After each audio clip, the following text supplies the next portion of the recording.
The Galactic Exchange Program had hosted students from hundreds of worlds. Tall ones, strong ones, brilliant ones. But never a human. That changed the day Ethan Walker, an exchange student from Australia, walked into the central hall of the Orion Academic Station. He was not tall. He was not loud. He carried a small bag on one shoulder and looked around like someone entering a new school on the first day. Alien students stopped talking. Some stared. Some laughed quietly. Others leaned closer, curious. "This is a human," one of them whispered. Another clicked its jaw in amusement. So small. How did it survive space travel? Ethan heard none of it. Or maybe he did, but he did not care. He stood still, hands relaxed, eyes calm, not scared, not proud, just present. The instructors floated above the hall on glowing platforms. Their eyes scanned the crowd until they landed on Ethan, a human exchange student. The lead instructor announced, "A rare opportunity for observation." That word, observation, made the hall buzz. Humans were known in the galaxy but not respected. They were emotional, short-lived, too fragile for real trials. At least that was the belief. The instructor continued, "Today, all new students will take a basic adjustment test." Alien students relaxed. They had trained for this since childhood. Ethan frowned slightly. "Adjustment test?" he asked quietly. A small alien beside him laughed. "Don't worry, human. It's easy. For us." The doors at the far end of the hall opened with a deep hum. Beyond them waited the adaptive environment chamber. Alien students stepped forward with confidence. They joked. They stretched. Medical drones floated into position near the chamber. Strangely, all of them focused on Ethan. He noticed. "Is that normal?" he asked an assistant drone. The drone paused. "Medical support is recommended for humans," it replied. Ethan gave a small smile. "Right. Figures." As students entered the chamber one by one, they returned minutes later without trouble. Low gravity, cold air, simple terrain. Ethan watched carefully, not nervous, just paying attention. When his turn came, the hall grew quiet. The instructor hesitated. "Human Ethan Walker, are you prepared?" Ethan nodded. "Yeah, I think so." A ripple of laughter spread. "Think so," someone mocked. Ethan stepped forward anyway. The chamber door opened. Inside, the light shifted. The door sealed behind him with a heavy sound. The simulation began. At first, it felt strangely. Gravity changed slightly. The air felt thicker.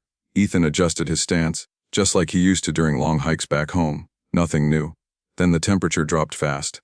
Alien observers frowned. "That's not level 1, an assistant muttered. Inside, Ethan pulled his jacket tighter. "Okay, bit cold," he said to himself. The ground shifted under his feet. Rough terrain appeared, sharp rocks, strong wind. Outside, an instructor tapped a control panel. "It seems the chamber has recalibrated." Recalibrated was a polite word. Inside the chamber, warning lights flashed. Ethan stopped walking. He took a slow breath. Back home, storms came without warning. Heat, cold, danger, none of it asked permission. He steadied himself. Outside, the alien students were no longer laughing. "This is not a beginner setting," one said quietly. The instructor tried to stop the test. The system did not respond. Inside the chamber, the sky darkened. Something moved in the distance. Ethan narrowed his eyes. "Well," he muttered, "guess it's one of those days." And for the first time, the aliens watching felt something new. Not amusement. Fear. Inside the chamber, the wind grew louder. Ethan stood still for a moment, letting the noise pass through him. The ground beneath his boots felt unstable, like loose gravel on a steep hill. He bent slightly, lowering his balance, the way his father once taught him during mountain walks. "Stay loose. Let the ground move," his father had said. Outside the chamber, the alien instructors stared at the rising data. "Gravity is increasing," one said. "Temperature dropping," said another. "Toxic particles forming in the air." The lead instructor frowned. "This is not possible. The chamber should not escalate this fast." But it did. Inside, Ethan felt his breath grow heavier. The air burned slightly in his lungs. He coughed once, then adjusted his breathing. It's controlled, short breaths. "Okay, that's new," he said quietly. The sky above him turned dark gray. Thick clouds rolled in, moving fast, like they were alive. Lightning flashed in the distance. The ground shook. A low sound echoed across the chamber. Not thunder, something else. Ethan turned toward the sound. Far away, a shape moved across the rocky land. Large, heavy. Not natural. Outside, an alien student leaned forward. Predator markers detected. Another stepped back. "That level is forbidden." The instructors rushed to the control panel. "Stop the test," the lead instructor ordered. The panel flashed red. A ceased and silence filled the observation hall. "This chamber is locked in survival mode," an assistant said slowly. "It will not open until the subject fails, or completes the scenario." The word fails made several aliens uncomfortable. Inside, Ethan crouched behind a rock as the wind howled around him. The shape in the distance grew clearer. It was not alive, not fully. A mechanical predator moved on four legs, its eyes glowing blue, scanning the land. Ethan swallowed. Yeah, didn't sign up for this, he muttered. The machine moved fast. Ethan ran. His boots slipped on the rocks, but he kept going, heart pounding, mind clear. He didn't panic. Panic wasted energy. He spotted a narrow path between two cliffs and turned sharply. The predator followed, but its heavy body struggled with the tight space. Ethan slid behind a large stone and stayed still. He listened. Heavy steps, metal scraping stone, a scanning hum. The machine passed him by. Ethan let out a slow breath. Outside, the aliens stared in disbelief. He used the terrain, one whispered. He's thinking like a hunter. Another shook their head. No, like prey that knows how to survive. Inside the chamber, the ground suddenly cracked. Ethan fell to one knee as a section collapsed behind him. That's not fair, he said, half laughing, half tired. The temperature dropped again. Ice formed on the rocks. The predator turned back. This time there were two. Outside, panic spread. This is no longer a test, an instructor said. This is an execution. They tried again to shut it down. Nothing worked. Inside, Ethan pressed his back against a cliff wall. His breath came out in white clouds. His hands shook, not from fear but from cold. He looked at the machines closing in. Running again would not work. He scanned the ground. Loose stones, sharp edges, unstable ground. A memory flashed in his mind. Crossing a dry riverbed during a sudden storm. One wrong step, and the ground gave way. Ethan smiled slightly. All right. Let's try this. Outside, the aliens leaned forward. The human was not breaking, he was planning. And for the first time, they realized something terrifying. This test was meant to scare a human. Instead, it was teaching him how to win. The two machines moved closer. Their metal legs crushed stone with every step. Blue lights scanned the ground, searching for movement, heat, life. Ethan stayed still, his back pressed against the cold rock. His fingers slowly closed around a sharp stone he had picked up earlier. Not a weapon, just a tool. Back home, people didn't always win by being strong. They won by being smart, by waiting. The first machine stepped onto the cracked ground. Ethan threw the stone not at the machine, but at the rocks beside it. The sound echoed. The machine reacted instantly, turning its head toward the noise. It stepped forward. The ground collapsed. Metal legs slipped as stone and ice gave way. The machine fell into the narrow pit below, smashing against the rocks. The second machine paused. Its lights changed color, it had learned. Outside the chamber, alien students gasped. He used the environment. One said softly, that was not programmed behavior. The instructors stared at the data. This human is adapting faster than the system. An assistant whispered. Inside, Ethan didn't celebrate. He didn't smile. He was breathing hard now. His arms ached, his legs felt heavy. But he was still standing. The second machine charged. Ethan ran again, this time toward higher ground. Each step burned, but he kept moving. He climbed, slipped, grabbed sharp edges with bare hands. The machine followed, powerful but heavy. At the top, Ethan stopped. The wind screamed around him. Ice cut into his face. Below him was a steep drop. Behind him was metal and glowing eyes. Ethan turned slowly. All right, he said between breaths. Last round. He pulled a loose metal rod from the ground, part of the broken terrain, and jammed it into a damaged joint on the machine's leg as it lunged. The machine stumbled. Ethan shoved with everything he had. The machine lost balance and fell, crashing down the slope until it stopped moving. Silence followed. Only the wind remained. Ethan dropped to his knees, chest rising and falling fast. Outside, the observation hall was frozen. No one spoke. No one laughed.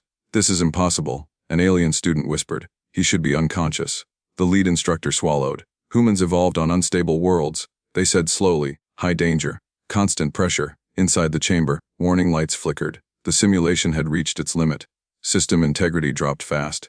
Finally, the chamber doors unlocked. The sound echoed through the hall. Medical drones rushed forward. Ethan pushed himself to his feet as the doors opened. He walked out slowly, dirty, cold, bleeding from small cuts, but walking. The hall exploded with noise. Shock, fear, disbelief. The medical drones scanned him. Minor injuries only, one announced.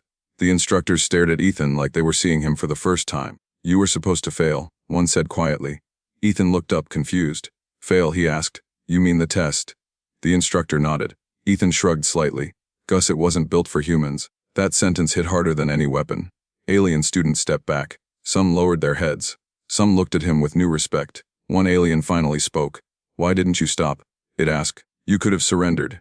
Ethan thought for a moment. Where I'm from, he said calmly. Giving up doesn't stop the danger. It just makes it worse. Silence followed. The instructors exchanged looks. They understood now. This wasn't luck. This wasn't chance. They hadn't tested a weak species. They had tested survivors, and they regretted it. The hall stayed quiet long after Ethan walked out of the chamber. Alien students stood frozen, their eyes following every step he took. Just moments ago, they had laughed. Now, no one made a sound. Medical drones finished their scans and moved away. Ethan pulled his jacket tighter and looked around. "So am I done?" he asked.